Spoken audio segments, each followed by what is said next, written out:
bencana terbesar yang akan dihadapi manusia dalam 50 tahun ke depan. Perang nuklir, gelombang zombie mengacu pada semacam penyakit menular, eksperimen berbahaya, hantaman asteroid, ledakan supernova dan sebagainya. Faktanya masih ada pembunuh tak terlihat lainnya yang telah mengintai selama lebih dari 1 abad. Sampai 10 tahun terakhir, ilmuwan baru menyadarinya. Kita hanya punya waktu 30 tahun. Jika belum dapat mengendalikan pembunuh laten ini sebelum tahun 2050, maka bila tiba saatnya, manusia akan tersiksa selama ratusan tahun. Orang dewasa tidak dapat melahirkan anak. Orang-orang akan menderita berbagai jenis penyakit kanker pada usia lanjut dan paruh baya. Hingga akhirnya tidak tertutup kemungkinan manusia hanya bisa menyaksikan dirinya berada di ambang kematian. Pada tahun 2018, ilmuwan memperkirakan bahwa pembunuh tak terlihat ini sudah mengintai di dalam perut 2,6 miliar manusia di seluruh dunia. Penyelidik bertanya kepada ilmuwan, apa yang harus dilakukan untuk menghindari serangan pembunuh ini? Tidak bisa berbuat apa-apa, jawab ilmuwan singkat. Pada kesempatan ini, mata ketiga akan memaparkan sejenak tentang pembunuh tak terlihat ini. Mikroplastik. Manusia pertama kali menjabarkan mikroplastik pada tahun 2004. Saat itu terbayang dalam benak para ilmuwan bahwa setelah manusia menemukan plastik, diperkirakan total 1 miliar ton sampah plastik dibuang ke laut. Namun total jumlahnya jauh lebih rendah dari yang diperkirakan jika ditambah dengan semua jumlah yang dapat dipantau di laut secara keseluruhan. Mungkinkah alam telah mengurai plastik-plastik itu dengan caranya tertentu? Untuk menjawab pertanyaan ini, seorang ahli biologi kelautan Richard C. Thompson mengusulkan konsep mikroplastik. Menurutnya, plastik-plastik yang hilang ini tidak sepenuhnya terurai, tetapi menjadi partikel plastik yang sangat kecil yang mengambang di lautan. Ikan besar memakan ikan kecil memakan udang kecil memakan lumpur. Selanjutnya, semakin banyak mikroplastik yang terakumulasi pada hewan di puncak rantai makanan di lautan. Para ilmuwan menguji toksisitas mikroplastik ini pada paus pembunuh dan plankton dan mendapatkan 3 kesimpulan. Pertama, mikroplastik yang tidak dikeluarkan dari tubuh secara permanen akan melepaskan toksisitas. Kedua, dampak dari toksisitas ini menurunkan kesuburan paus pembunuh. Selain itu juga melepaskan karsinogen, zat penyebab kanker, bahkan mengubah energi yang seharusnya diubah menjadi otot menjadi lemak, menyebabkan obesitas. Ketiga, toksisitas ini memperlambat laju kecepatan reproduksi plankton. Generasi berikutnya yang belum terpapar mikroplastik juga akan mengalami penurunan kapasitas reproduksi hingga terlepas dari mikroplastik sepenuhnya selama 7 generasi kemudian. Kecepatan reproduksi baru akan kembali ke laju semula. Sambil menarik napas, ilmuwan seakan bergumam, manusia juga memakan hewan laut. Apakah tubuh manusia juga akan menghimpun mikroplastik ini? Saat itu, para ilmuwan menguji tubuh manusia dan tidak menemukan keracunan tubuh. 14 tahun kemudian, pada Februari 2018, Medical University of Vienna, Austria, merekrut 3 pria dan 5 wanita dari 8 negara berbeda, berusia antara 33 dan 65 tahun. Pihak universitas meminta mereka untuk mencatat daftar makan mereka dalam waktu seminggu. Seminggu kemudian mereka mengirim daftar makanan dan sampel tinja ke Wina. Kotoran dari 8 peserta semuanya terdeteksi dengan mikroplastik, mulai dari ukuran 0,05 mm hingga 0,5 mm. Ukuran atau ketebalan rambut manusia sekitar 0,1 mm. Rata-rata terdapat 20 partikel mikroplastik dalam setiap 10 gram feses. Belakangan eksperimen ini diulang kembali di berbagai negara di dunia. Dan benar saja, sudah ada mikroplastik dalam tubuh pria, wanita, dan anak-anak di seluruh dunia. Para ilmuwan secara konservatif memperkirakan bahwa rata-rata 2000 mikroplastik per orang per minggu setara dengan berat selembar kartu kredit. Tidak ada yang bisa lolos dari racun berbahaya ini. Bukan manusia yang terkena racun, tetapi planet biru kita. laut dalam. Pada bulan Februari 2019, para ilmuwan dari Royal Society London, Inggris mendirikan titik pemantau di Palung Mariana terdalam di dunia untuk mendeteksi mikroplastik. Ada 12 manusia yang pernah ke bulan dan hanya 3 yang pernah ke Palung Mariana. Dasar laut sedalam 10.890 meter adalah tempat yang paling sulit dijangkau manusia. Mungkinkah ada mikroplastik di sini? Hasilnya plankton yang ditangkap dari sini rata-rata mengandung 3,3 mikroplastik di dalam tubuh mereka. Beberapa mikroplastik yang lebih besar bahkan dapat dilihat dengan mata telanjang. Para ilmuwan terus memantau 5 palung samudera lain di seluruh dunia dan menemukan semuanya terkontaminasi mikroplastik.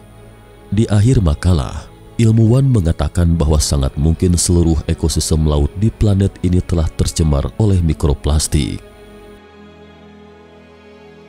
Arktika Kutub Utara. Pada Januari 2019, para ilmuwan mengebor ratusan inti es dari 5 titik pengumpulan di lingkaran Arktik. Rata-rata per liter es terdeteksi sekitar 8.000 partikel mikroplastik. Kutub Utara kini telah menjadi salah satu tempat paling tercemar mikroplastik di dunia. Pada saat yang sama, para pecinta lingkungan juga merekam pemandangan seperti ini di lingkaran Arktik. Dari gambar video tampak beruang kutub kurus dan beruang kutub yang secara berkelompok mencari makanan di tempat pembuangan sampah. Asal tahu saja, beruang kutub bukanlah hewan sosial. Berkumpulnya mereka hanya dapat menjelaskan bahwa ekologi telah berubah, rantai makanan terputus, dan mereka tidak dapat menemukan makanan di alam. Lokasi pengambilan gambar ini adalah Kepulauan Svalbard, Norwegia, Samudra Arktik.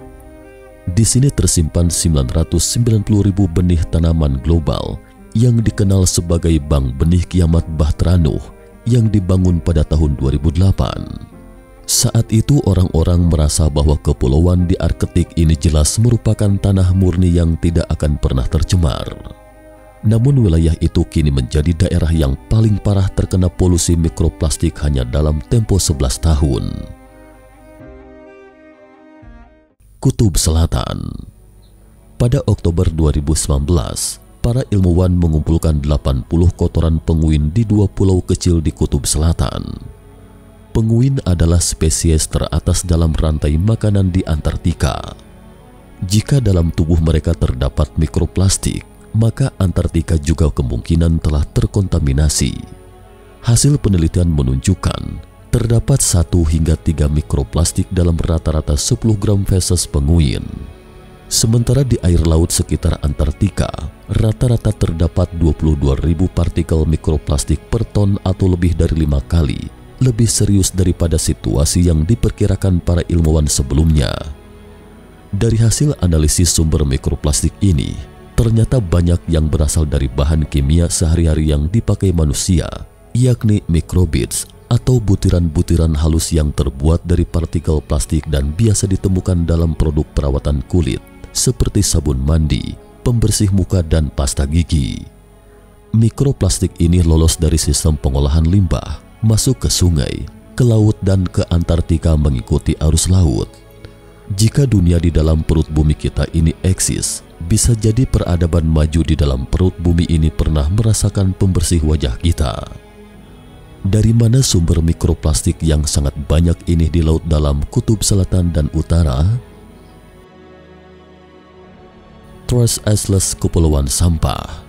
Ada Republik Kepulauan Sampah di Samudra Pasifik yang berdekatan dengan Jepang dan Amerika Serikat. Ini adalah sebuah benua plastik yang tidak ada yang tahu seberapa besar areanya. Pada September 2017, sejumlah organisasi nirlaba bersama-sama mengajukan deklarasi kemerdekaan kepada PBB, meminta PBB untuk mengakui keberadaan Republik Kepulauan Sampah, Truss Isles. Mereka juga merancang bendera nasional, mata uang, dan paspor untuk negara ini. Logo bendera nasional adalah botol plastik yang mengambang, dan fisik paspor berlogo penyu dan anjing laut yang terperangkap. Mata uang dan perangko berlogo dari berbagai binatang dan sampah saat ini. Mantan Wakil Presiden AS Albert Arnold Elgor adalah warga negara kehormatan pertama negara itu. Pada tahun 2018, ekspedisi ilmiah ketika itu mengangkat peti bir dari tahun 1970-an, topi dari tahun 1980-an, konsol game dari tahun 1990-an, dan sebagainya. Selain itu, ilmuwan mengatakan bahwa Republik Kepulauan Sampah itu jauh lebih besar 4 hingga 16 kali dari yang diperkirakan sebelumnya, 4 kali lebih luas dari California atau setara dengan 46 kali lebih luas dari Taiwan, dan 100 kali lebih luas dari kota Beijing. 99,9% adalah plastik. Potongan besar plastik menjadi semakin kecil setelah diurai oleh air laut dan sinar matahari dan melarut ke samudra. Air laut di sini tak ubahnya seperti sepanci sup plastik. Ketika Anda membuang botol plastik ke tempat sampah, Anda pikir botol plastik itu telah hilang. Padahal sebenarnya kemungkinan dibuang ke sungai oleh orang atau terbawa ke sungai oleh air hujan, kemudian mengikuti arus air sungai ke laut, dan kemudian lagi mengikuti arus air laut ke Republik Kepulauan Sampah. Daya bunuh. Lubang hidung seekor penyu tersumbat oleh pipa plastik. Penyu itu seakan mengerang perih disertai darah yang mengalir dari hidungnya. Dengan mata tertutup ketika tim penyelamat membantunya mengeluarkan pipa. Seekor induk burung laut tampak sedang memuntahkan makanan, kemudian disuap ke moncong burung kecilnya. Pemandangan ini direkam oleh tim penyelamat. Makanan yang disuapkan itu penuh dengan plastik. Tim penyelamat membedah perut seekor burung laut dan menemukan total 243 potongan plastik dari dalam perutnya. Burung-burung laut ini mati hidup-hidup tersangkut plastik. Berat total plastik ini sekitar 15% dari berat burung laut, atau setara dengan 10 kg plastik yang memenuhi seisi perut Anda, atau sekitar berat 400 botol plastik kosong. Pada musim panas 2018, seekor paus kecil terdampar di pantai selatan Thailand. Setelah 5 hari upaya penyelamatan, paus itu sempat memuntahkan 5 kantong plastik dan akhirnya mati karena malnutrisi. Staf penyelamat membedah perutnya dan menemukan lebih dari 80 kantong plastik dengan berat total sekitar 4 kg. Di Blue Planet 2, serial dokumenter alam Inggris tahun 2017 tentang kehidupan laut yang diproduksi oleh BBC Natural History Unit, sutradara mengabadikan sepenggal kisah ibu atau induk paus. Di layar video, tampak induk paus berenang bersama bayi paus yang baru lahir selama beberapa hari tanpa melepaskannya. Sebenarnya paus kecil itu sudah mati akibat racun dari susu induknya, karena di dalam tubuh induknya telah banyak terakumulasi racun mikroplastik. Para ilmuwan telah membuktikan di laboratorium bahwa racun plastik dapat secara drastis mengurangi tingkat kesuburan paus pembunuh. Namun tak disangka, kondisi aktualnya jauh lebih buruk. Meski bayi paus lahir, mereka mungkin juga akan mati keracunan oleh susu induknya. Pada 2017, seekor paus tiba-tiba muncul di pantai Filipina dengan banyak plastik di moncongnya. Gambar ini dengan cepat menyebar ke seluruh dunia. Untungnya itu hanya sebuah karya seni pahat.